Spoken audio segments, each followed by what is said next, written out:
Hey y'all, it's Bear, and today we're going to be talking about gross books. So if discussions of like body horror and like cannibalism and like dismemberment and like incest, shit, like feces, if that bothers you, either watch this video so you know what to not read, or just click off. But if you're someone who, like me, has been looking for a little bit more of an extreme horror vibe, I've got some recommendations for you right now. Please understand that this is subjective because as the person on the screen, I don't know what you read. I don't know how extreme your extreme horror is. These are the ones I've combed my shelf and I found 10 books that I consider to be like graphic and fucked up in various ways. I'm gonna flash all 10 titles on the screen right quick. If you don't want to be spoiled for them, click off the video because we will be discussing spoilers. So if you don't want to be spoiled for these 10 books, then click off the video. So I want to start off with the most recent one that I read, and that is Brother by Anya Ahlborn. This is sort of a Texas Chainsaw Massacre vibe, and I read it after the trailer for the Texas Chainsaw film on Netflix came out. And in this one, we follow a family of cannibals who live in, I think, North Carolina. One of the brothers is kind of adopted into the family. They like kidnapped him when he was little.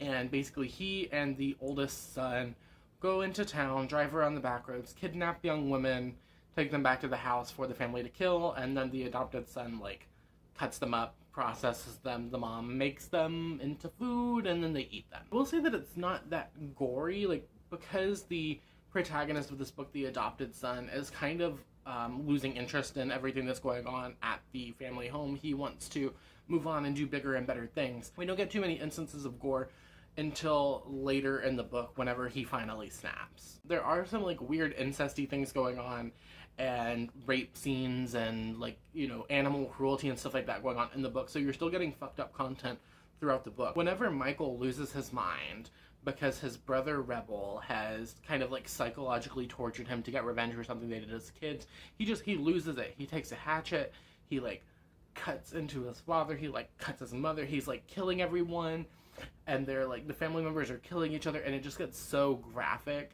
And at one point in the book, Rebel convinces Michael that they're going to go get this lady from this house, and they're like, oh, she's our next target. And it turns out that it's actually Michael's mom. So Rebel makes Michael fall in love with a girl in town who is his sister, kills and eats the mom after he rapes her. It's so gross. It's so bothersome. And I gave it, I had not fun reading it, but it was all very effective. This was a very effective book, and I think that the way that we kind of have these things happening on the outskirts, and then we occasionally get Rebel's perspective into things. It's a very interesting look into this abused, beaten down psyche. Next we have Gyo by Junji Ito, and in this one we follow a couple who is on this like seaside island vacation, right? Like they're going to this beach house, and our protagonist's girlfriend keeps talking about how the water stinks. Everything smells really bad. The stink is causing her to lose her mind. And pretty early on in the book, we learn that there are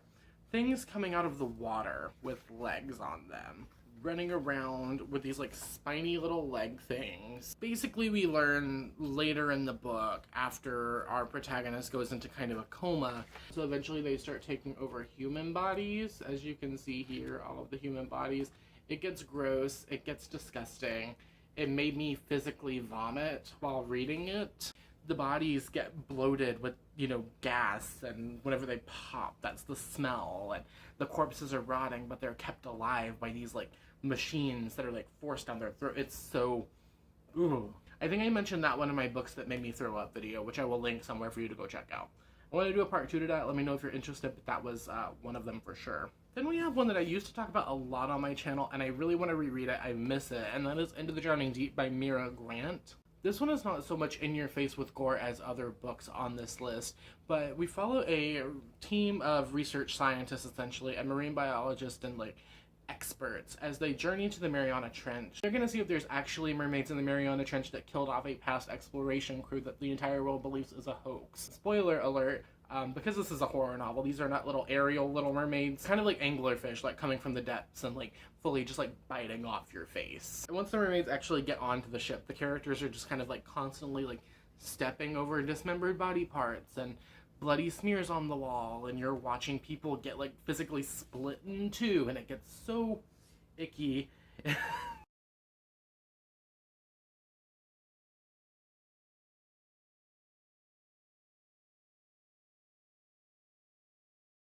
Because of the government testing that was kind of hidden by this religious compound, Vern's body is changing in very, very mysterious ways.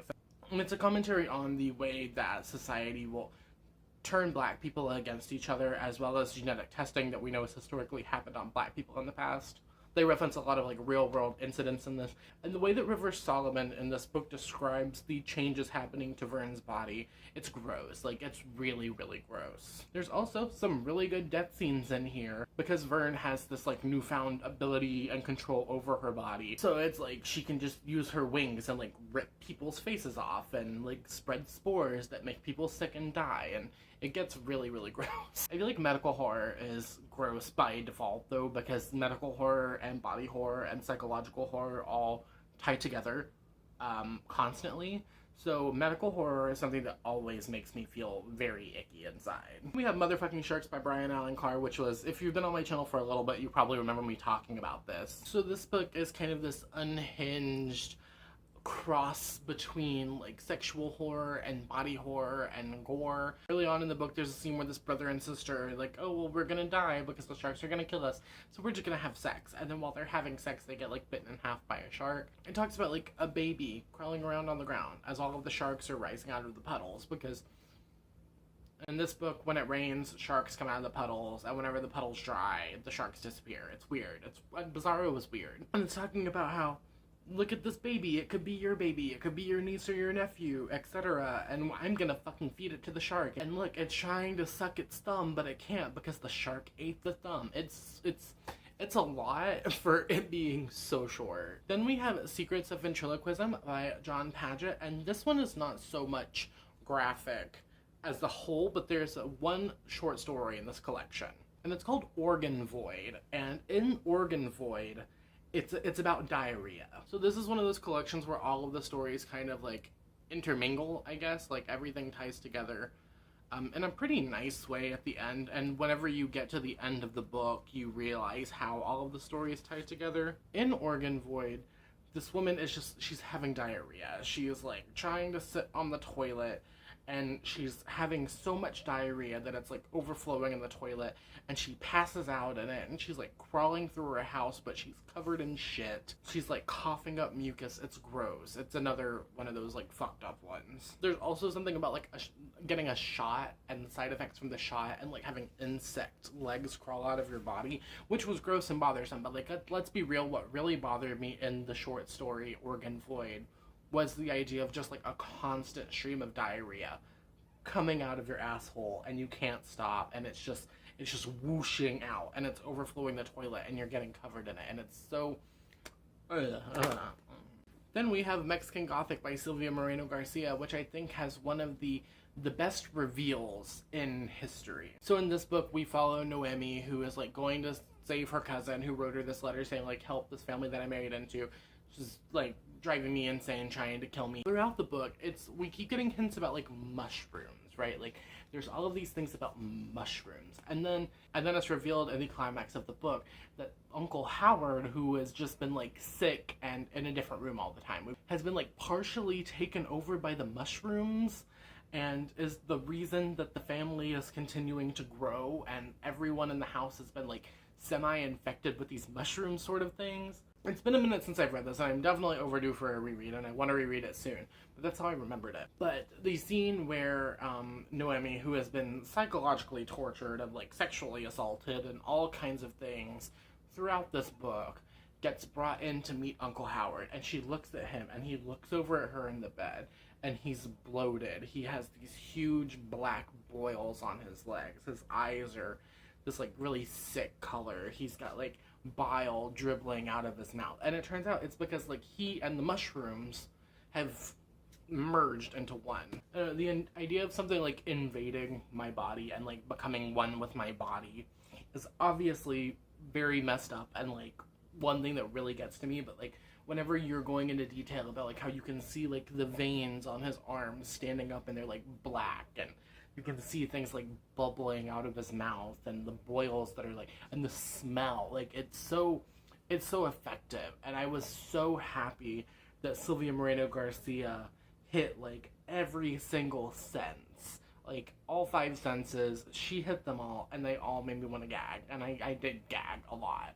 Then we have one that I don't know that I would particularly recommend, because it was a pretty standard, it was like a 3-star book for me. But it had some really great death scenes, and that is The Blackheart Voice Crier by Curtis M. Lawson.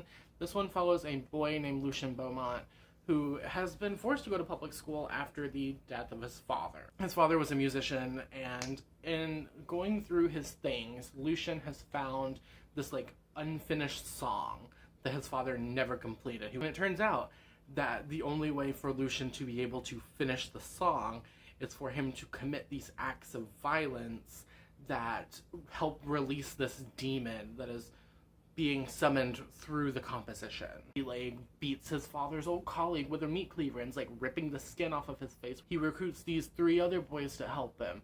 He beats a man to a pulp at a gas station and leaves him in a coma. And once his 2 friends kind of snap and like kidnap the 3rd friend who threatens to sell them out to the police, they like rip out hunks of his girlfriend's hair and carve the word pig into her chest, and they're like cutting off pieces of her body. He like stubs his cigar out in his old friend's eye. He kills the family that's currently living in his old house, and all of these things he's doing to bring this demon out of this song and finish this composition of his father. And it's almost like a Clockwork Orange. It's gross to read about because the main character is a very privileged person, and he's looking at the world through privilege and calling everyone these slurs. Then he's talking about how gross it is that everyone is so fat. He's fantasizing about like this popular girl being in love with him, but he wants to like rape her and then like rip out her vocal cords because she's also a singer. It's Then we have Tenderest of Flesh by Agustina Bazterrica, which I've covered quite extensively on my channel at this point. And honestly, you're all probably sick and tired of hearing me talk about this book.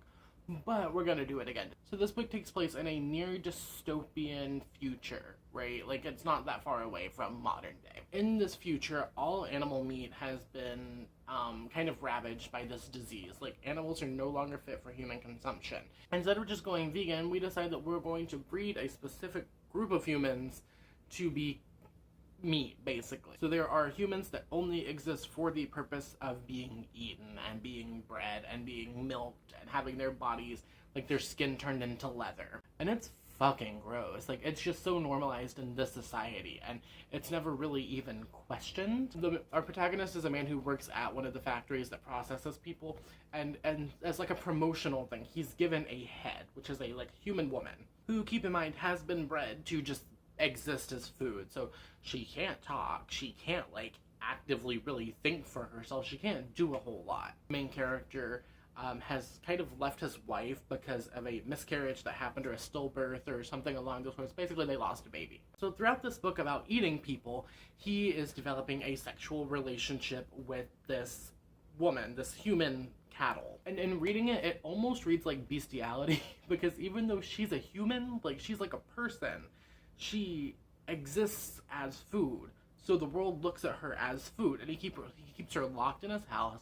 He's fucking her. And at the end of this book, and I warned you for spoilers, but the end of this book made my asshole just like fully fall out of my body. She gives birth to the child that he has impregnated her with. He calls his old wife to come, who's a nurse, and helps to give birth to the kid.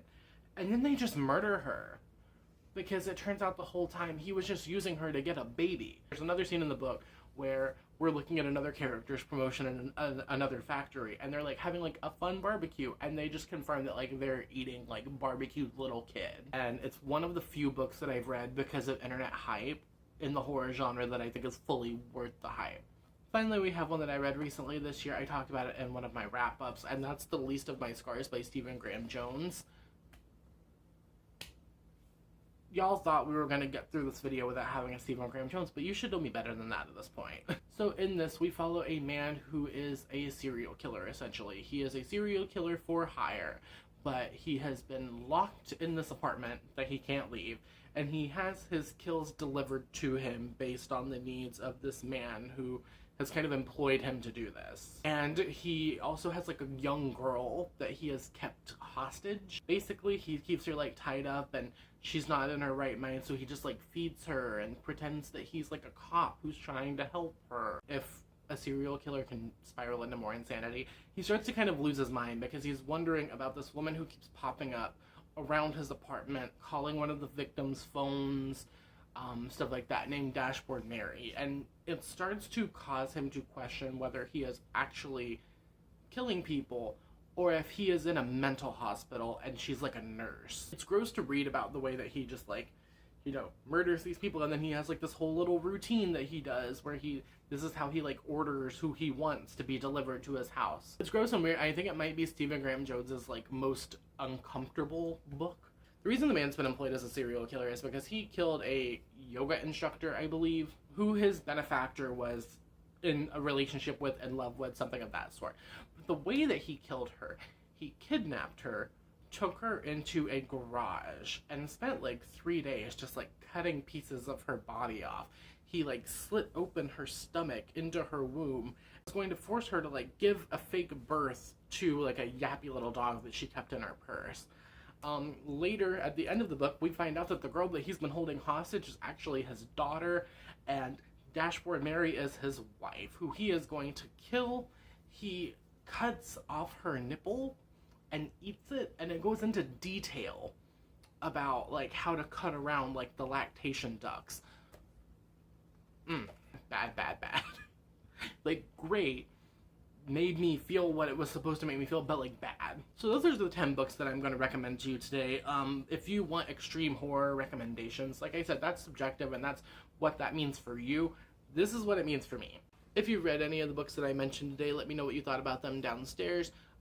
Feel free to do spoilers in the comments because we're talking spoilery today. And if you want to read any of these books in the comments, let me know which ones you're interested in. Let me know if I encouraged you or dissuaded you from reading some of these, because I feel like it takes a very specific kind of person to be like, oh, I want to read a book where a lady has to give fake birth to a dead dog. Like, that's a very specific thing. If you enjoyed this video and enjoyed my recommendations, let me know by liking, subscribing, sharing, etc., as well as answering the comment question of the day. Which comment question of the day? I want to know, like, what's like the one thing in a book that you can't read? Currently, it's like things with children. Like, I can't read books where like bad things happen to like innocent little kids. I can't. If you don't have time, you don't have the spoons, you don't have an answer, you don't want to answer, let me know you made it all the way until the end of the video by leaving me an emoji, preferably a yellow heart or a smiley face emoticon. If you don't have time, you don't have the spoons, you don't have an answer, let me know you made it all the way until the end of the video by leaving me a yellow heart or a smiley face emoticon.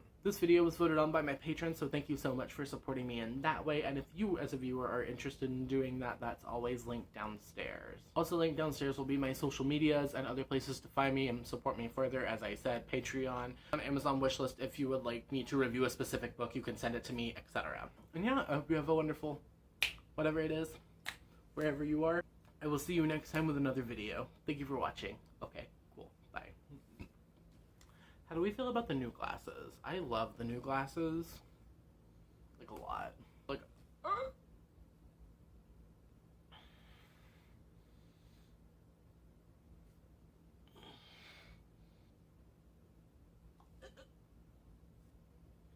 okay, one of those will work.